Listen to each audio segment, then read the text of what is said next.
All right, let's jump into it. Celtics last night. I'd ask for a refund if I went to that game. They got booed. They should have. They were getting booed by the fans there.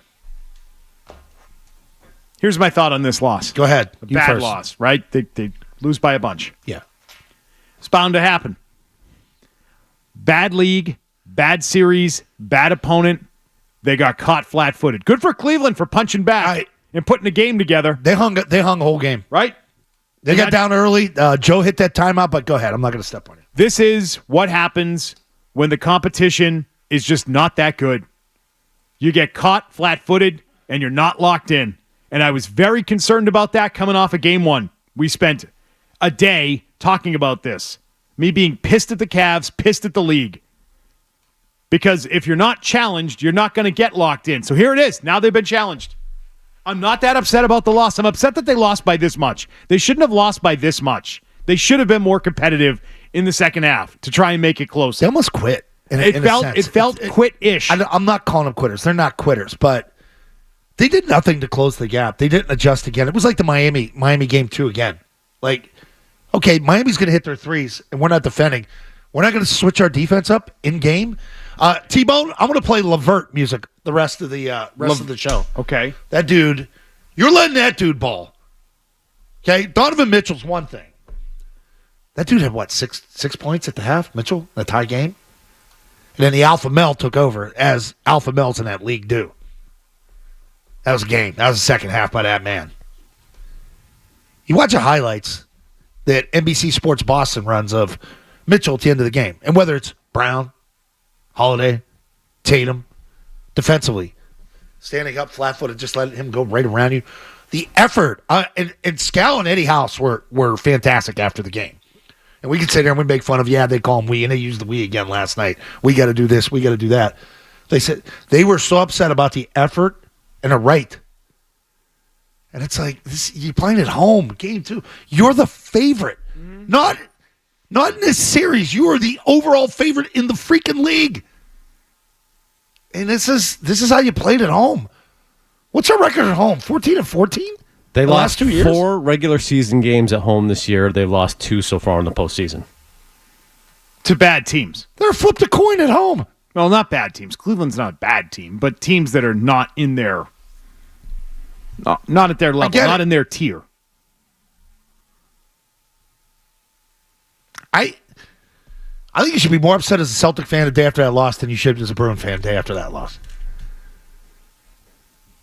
You see what I mean? Because they're not comparable. I understand it. We're crossing sports here, but the Panthers were favorites. Yeah, the Celtics are a much better team. You're not an underdog at any point in this series. You know what I mean? And you're going to gauge it from the effort. Like the Bruins were getting ass kicked. It was a 2-1 game before you let that goal go in at the end of the period.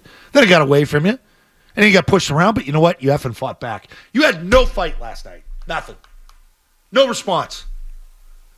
Peyton Pritchard's running around trying to win the damn game, trying to go to the hoop. Is that the only guy? The Celtics came out. Peyton freaking Pritchard? They got up early in this game, and they figured, I thought it was the case. Here we go again. We all said goodnight. We're going to coast to another win against this bad team, and then that team woke up, and then the Celtics didn't, and they didn't know how to respond.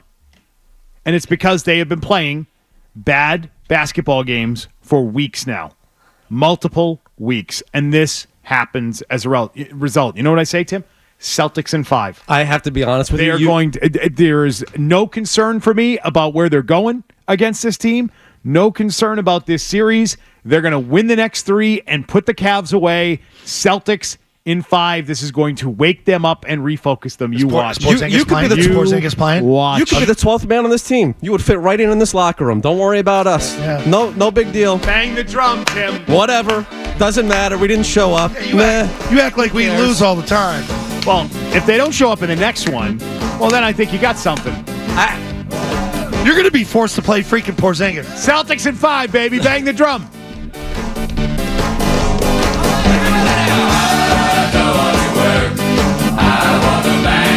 You know why? You know why Eddie House and Scal and all those guys in Forsberg have to have their meltdowns on TV last night after the game?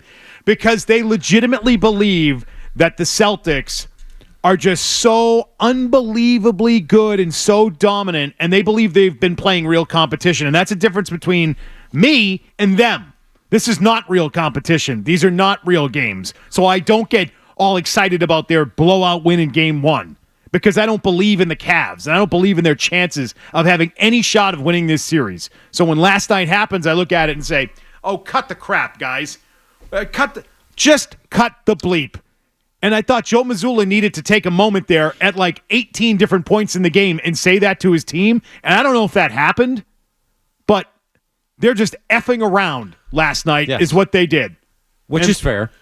But I would say that we now know that moving forward with this Celtics team, nothing has changed in terms of the way they go about their business. I don't think postseason experience is a real thing. I think what you're banking on now is that you're the most talented team in the NBA. But like mindset and Drew Holiday bringing something different and moving Marcus Smart out and those guys taking on a leadership role and this being different and being a different culture than what you had in the previous years, that's all out the window. It's the same exact team. It's the same exact mindset. I'd rather have Holiday, though. I'd rather have Holiday than Smart. I think he's a better player, obviously. But moving forward, like, are you the most talented team in the league? Is your talent going to overwhelm the opponent? That's really what you're banking on moving forward. It's not the culture. Not when you're it's engaged. Not that stuff. It's not playoff experience. Not when you're engaged. No. But there's times, like periods of that game, when they want to run and they get 2-on-1 and it's give and go, and Tatum gives it back, and then boom, you get the Pritchard bucket, and you get Jaylen Brown on a dunk. When they want to run and get engaged, they do it. Joe should be lighting their ass up in two different timeouts, middle third quarter. He should have been going off on him. Well, it's just like, hey, shots aren't falling tonight. Meh, shut it down. What do you think he was like? We're not gonna lose the series, but we're not making shots tonight, so whatever. 1.9 on the screen factor last night. What do you think? He was up there. Yeah, it was up there. It was a little higher than 1.6, unfortunately. Too. 15 on available. He was going for the record early on in the first quarter, but yeah, no. Most foul shots ever. You worried about him? You worried about this becoming a series? I think it's going 6. Yeah, I think it's going 6. Cleveland's going to get one at home. That team will get one at home. Yeah, they fight. They fight more than Miami. And Strauss, like you said, yes, Strauss can shoot now. Like now he's getting a rhythm. Freaking LeVert. Strus. Skull in your ass. Strus, whatever. Strauss. Max Strus. Same freaking whatever. What's the Alps over there? Strudel. Okay. Yeah. All right. I want to get into what was being talked about postgame and what Jason Tatum was saying after the game. Oh, you'll want to hear this. You will want to hear this. That was objectively ridiculous. What was going on after the game? If what you didn't, if what you saw on the court in game wasn't ridiculous enough, you now have Tatum after the game adding to that, which this part I cannot defend him or the Celtics on, which is the post game element. I couldn't go to bed. I couldn't go to bed after this. Like this bugged me. C's are going to wake up. They're not in trouble. They're not. They're going to be okay. They're going to be all right, you guys. If you like that clip, check out more videos from Zolak and Bertrand here. For more Celtics analysis and opinion, hit this playlist. And for all the latest from the Sports Hub, download the app at 985thesportshub.com.